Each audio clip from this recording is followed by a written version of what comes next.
Good morning everyone. We have already discussed about the antimalarials definition classification that we have discussed in last video. Now we are going to discuss about its compounds. We have seen the first class of our antimalarial, that is quinine and its compounds. So this quinine is what mainly it is a drug of choice that is used in the treatment of malaria, and this drug is having the less therapeutic index, therefore we are not using it alone. In combination therapy we are going to prefer this drug, and the quinine is given in combination with primaquine, pyrimethamine or sulfonamides. It is also used as a antipyretic agent because it is having the antipyretic action. That are some of the uses of your quinine. But this quinine has some adverse effect. Now what are that adverse effect? Like synchronism. What happens in synchronism?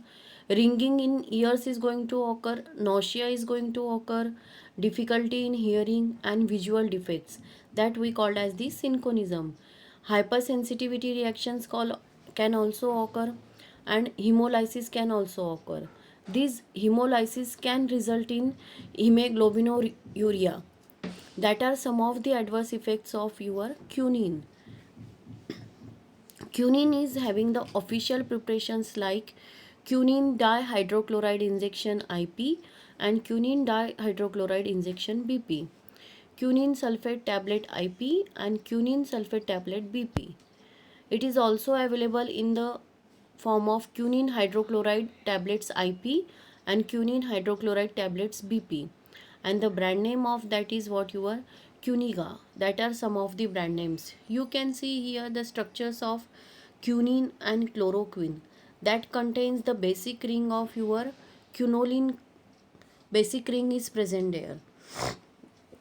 Now the next class is your 4-aminoquinolines, and the best example of that class is our chloroquine, that is widely used as a drug of choice in the treatment of malaria. Now its chemical name is what? You can also call it as IUPAC name 7-chloro 4 bracket 4 diethylamino 1 methyl butylamino bracket complete quinoline. That is the chemical name or IUPAC name of your chloroquine.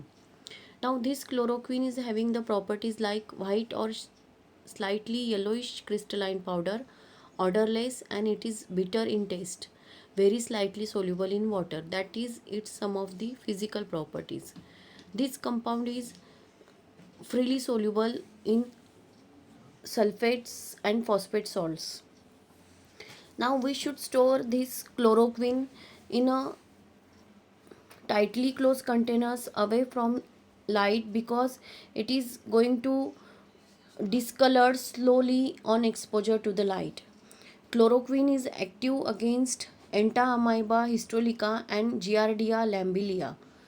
It also used in the treatment of malaria in pregnancy also. And we can also use that compound as an anti-inflammatory and local irritant because it is having the local irritant action. This chloroquine you can also use in the treatment of extraintestinal amoebiasis, rheumatoid arthritis. No doubt it is the drug of choice as an antimalarial.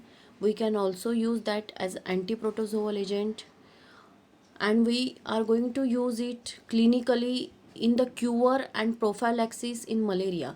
Prophylaxis means what? To stop that growth of infection of malaria, we can use that drug.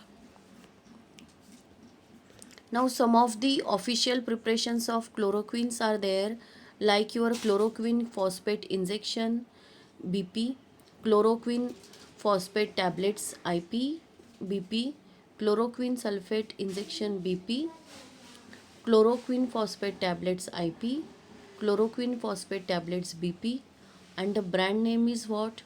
Risochin, Ciplaquine, Nivaquine, Lariago. These are some of the brand names of our chloroquine. Thank you.